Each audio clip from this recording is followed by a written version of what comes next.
Hi friends, welcome to Suba foods bvrm. ఈరోజు నేను మీకు చూపించబోయే రెసిపీ ఏంటంటే చికెన్ కట్లెట్. ఇది ఎంతో టేస్టీగా ఈజీగా ఎలా ప్రిపేర్ చేసుకోవాలో ఈ వీడియోలో మనం చూద్దాం. దానికంటే ముందు మా ఛానల్ని ఎవరైనా సబ్స్క్రైబ్ చేసుకునే వాళ్ళు ఉంటే తప్పకుండా సబ్స్క్రైబ్ చేసుకోండి. అలాగే పక్కనున్న బెల్ ఐకాన్ కూడా క్లిక్ చేయండి. అప్పుడు మేము పెట్టే ప్రతి నోటిఫికేషన్ మీకు వస్తుంది. అలాగే మా ఛానల్ లైక్ చేయండి, షేర్ చేయండి, కామెంట్ చేయండి. ఇప్పుడు ఈ కట్లెట్స్ని ఎలా ప్రిపేర్ చేసుకోవాలో మనం స్టార్ట్ చేద్దాం.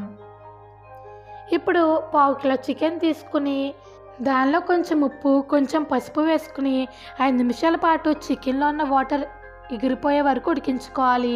ఇప్పుడు దీన్ని చిన్న చిన్న పీసెస్ కింద కట్ చేసుకుని మిక్సీలో వేసుకుని గ్రైండ్ చేసుకోవాలి.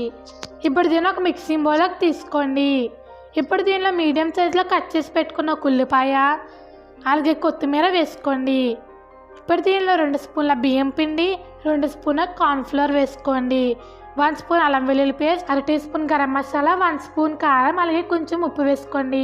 ముందు చికెన్ ఉడికించేటప్పుడు వేసుకున్నాం కాబట్టి చూసుకుని వేసుకోండి. ఇప్పుడు 4 బ్రెడ్ స్లైసెస్ని తీసుకుని ఈ విధంగా క్రష్ చేసుకుని వేసుకోండి. ఇప్పుడు దీన్ని అంతటిని బాగా కలుపుకోండి. ఇలా వీడియోలో చూపించిన విధంగా బాగా కలుపుకోండి.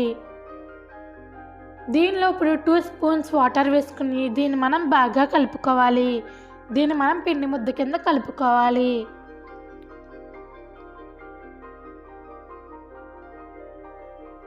ఇప్పుడు దీని నుంచి చిన్న చిన్న బాల్స్ కింద చేసుకుంటూ ట్రయాంగిల్ షేప్లో చేసుకోవాలి. దీన్ని మీకు నచ్చిన షేప్లో చేసుకోవచ్చండి. నేనైతే దీన్ని ట్రయాంగిల్ షేప్ కింద చేసుకున్నాను. ఇలా పిండి అంతటిని ఇలా కట్లెట్ షేప్లో చేసుకుని ప్లేట్లో పెట్టుకోవాలి.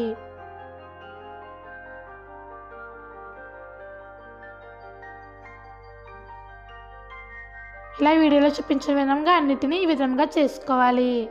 ఇలా రౌండ్ షేప్లో కూడా చేసుకోవచ్చండి. ఈ విధముగా ఇంత మందంగా చేసుకోండి. ఇప్పుడు స్టవ్ ఆన్ చేసి ఒక కడాయి పెట్టుకొని దానిలో డీప్ ఫ్రైకి సరిపడా ఆయిల్ వేసుకోండి. ఆయిల్ హీట్ అయిన తర్వాత దానిలో మనం తయారు చేసి పెట్టుకున్న షేప్స్ని వేసుకోండి. వీటిని వేసుకున్న వెంటనే తిప్పుకోకుండా 1 నిమిషం పాటు ఉంచి ఇలా మెల్లగా టర్న్ చేసుకోండి. ఇలా మెల్లగా తిప్పుకుంటూ వీటిని గోల్డెన్ బ్రౌన్ కలర్ వచ్చే వరకు బాగా ఫ్రై చేసుకోండి. ఇలా గోల్డెన్ బ్రౌన్ కలర్ వచ్చిన తర్వాత వీటిని ఒక ప్లేట్లోకి తీసుకోండి.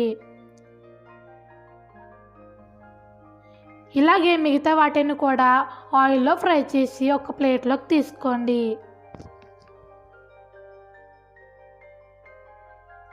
ఇలా గోల్డెన్ బ్రౌన్ కలర్ వచ్చే వరకు అన్నిటినీ ఫ్రై చేసుకోండి.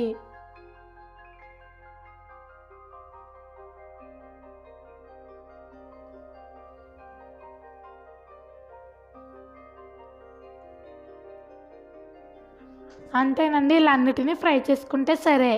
ఎంతో టేస్టీ అయిన చికెన్ కట్లెట్స్ రెడీ అయిపోయినవి. ఇప్పుడు దీన్ని ఒక ప్లేట్లోకి సర్వ్ చేసుకోండి. దీన్ని సాస్తో సర్వ్ చేసుకుని తింటే చాలా బాగుంటుంది. ఈ రెసిపీ కనుక మీకు నచ్చినట్లయితే మా ఛానల్ని తప్పకుండా సబ్స్క్రైబ్ చేసుకోండి. అలాగే లైక్ చేయండి, షేర్ చేయండి. మరిన్ని టేస్టీ అమ్మే రెసిపీస్ కోసం మా ఛానల్ని చూస్తూ ఉండండి. అలాగే ఇతరులకు పరిచయం చేయండి. Thanks for watching.